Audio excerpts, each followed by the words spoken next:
Commercial gas cylinder की कीमतों में हुई हालिया बढ़ोतरी के खिलाफ अल्मोड़ा कांग्रेस ने अपना कड़ा रुख अख्तियार कर लिया है। शुक्रवार को जिलाध्यक्ष भूपेंद्र भोज के नेतृत्व में भारी संख्या में कांग्रेस कार्यकर्ता चौहान बाटा में एकत्रित हुए, जहां उन्होंने केंद्र सरकार की जन विरोधी नीतियों के खिलाफ जमकर नारेबाजी की और जोरदार प्रदर्शन करते हुए सरकार का पुतला दहन किया। प्रदर्शनकारियों को संबोधित करते हुए जिलाध्यक्ष भूपेंद्र भोज ने कहा कि कमर्शियल गैस सिलेंडर के दामों में बेतहाशा वृद्धि ने होटल, रेस्टोरेंट और छोटे व्यापारियों की कमर तोड़कर रख दी है। उन्होंने तीखा प्रहार करते हुए कहा कि एक तरफ आम जनता पहले ही महंगाई की मार झेल रही है, वहीं दूसरी ओर सरकार राहत देने के बजाय व्यापारियों पर अतिरिक्त आर्थिक बोझ डाल रही है। भोज ने आगे कहा कि कोरोना काल के संकट से अभी तक पूरी तरह उबर नहीं पाए व्यवसायियों के लिए यह मूल्य वृद्धि एक गंभीर चुनौती बन गई है। वहीं महानगर अध्यक्ष तारक चंद्र जोशी ने व्यापारियों के प्रति एकजुटता जाहिर करते हुए सरकार को चेतावनी दी। उन्होंने स्पष्ट शब्दों में कहा कि कांग्रेस पार्टी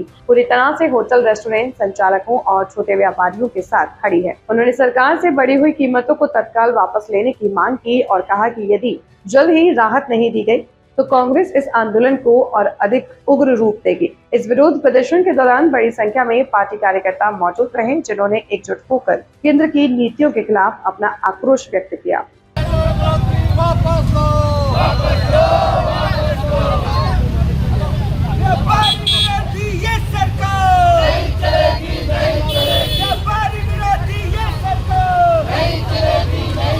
रातों रात जो है हमारे जो कॉमर्शियल सिलेंडर है उसमें 993 रुपए की जो है बढ़ोतरी कर दी गई। और जिस तरह से भारतीय जनता पार्टी की सरकार और केंद्र की जो सरकार है, जो नरेंद्र मोदी जी की जो सरकार है, जिस तरह से उन्होंने महंगाई बढ़ाने का काम किया। और जैसे कल आपने देखा होगा कि बंगाल के चुनाव खत्म हुए और तुरंत जो है आम जनता को जो है झटका देने का काम जो है नरेंद्र मोदी के द्वारा किया गया। और जिस तरह से लगातार महंगाई बढ़ाने का काम, आज सबसे बड़ा बोझ जो है हमारे व्यापारी वर्ग के ऊपर पड़ रहा है। आज जो छोटा अपना व्यवसाय चलाते हैं, ढाबा चलाते हैं, रेस्टोरेंट चलाते हैं, आज कहीं ना कहीं जो है उसकी मार जो है आम जनता के ऊपर पड़ने जा रही है, हमारे छोटे व्यापारियों के ऊपर पड़ने जा रही है। हम कैसे अपना व्यवसाय चलाएं, इसको लेकर आज सारी जनता चिंतित है। उसी को लेकर जो है आज हमने यहाँ पे भारतीय जनता पार्टी का और केंद्र की सरकार का और नरेंद्र मोदी का यहाँ पे जो है पुतला दहन किया है। सरकार द्वारा फिर से कॉमर्शियल सिलेंडर में 1000 रुपए की जो बढ़ोतरी की है, इससे व्यापार पूरा प्रभावित हो चुका है। पहले से व्यापार प्रभावित है और आज जो केंद्र सरकार द्वारा जो यहाँ पे कॉमर्शियल सिलेंडर में बढ़ोतरी की है, आज उसके द्वारा कांग्रेस पार्टी द्वारा भारतीय जनता पार्टी केंद्र सरकार का यहाँ पे पुतला दहन किया जा रहा है।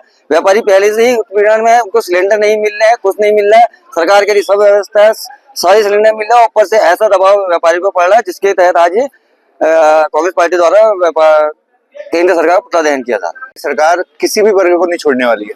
इन्होंने मजदूर वर्ग का बुरा कर दिया, इन्होंने व्यापारियों का बुरा कर दिया, इन्होंने शिक्षकों का बुरा कर दिया, सरकारी कर्मचारियों का बुरा कर दिया। कोई वर्ग ऐसा बता दीजिए आज जो प्रताड़ित नहीं है कि केंद्र की सरकार हमारी आम जनता से खिलवाड़ कर रही है, उनकी भावनाओं से खिलवाड़ कर रही है। आप देखिए कल ही बंगाल के चुनाव और अन्य राज्यों के चुनाव संपन्न हुए, आज इन्होंने 900 कुछ रुपए इसमें सिलेंडर में कॉमर्शियल सिलेंडर बढ़ा दिया है। वैसे ही व्यापारी मार खा रहा है, वैसे ही मध्यम वर्ग का आदमी मार खा रहा है, लेकिन ये केंद्र सरकार की नीतियां दिन पर दिन के विरोध में खड़ी होती जा रही है। कांग्रेस पार्टी आह्वान करती है, व्यापारियों से आह्वान करती है, समाज के हर वर्ग से आह्वान करती है कि खुलकर इस लड़ाई को लड़ने का काम कीजिए। कांग्रेस पार्टी आपके साथ मजबूती से खड़ी है। हम केंद्र सरकार के खिलाफ जितना हमसे हो सकेगा, जितनी हमारी ताकत है, उस सब लगाकर उनके खिलाफ, उनको ये सारे फैसले, पहले भी हमने उनको मजबूर किया अपने फैसले वापस लेने में, और हम इस फैसले को भी वापस लेने में उनको मजबूर करने का काम करेंगे।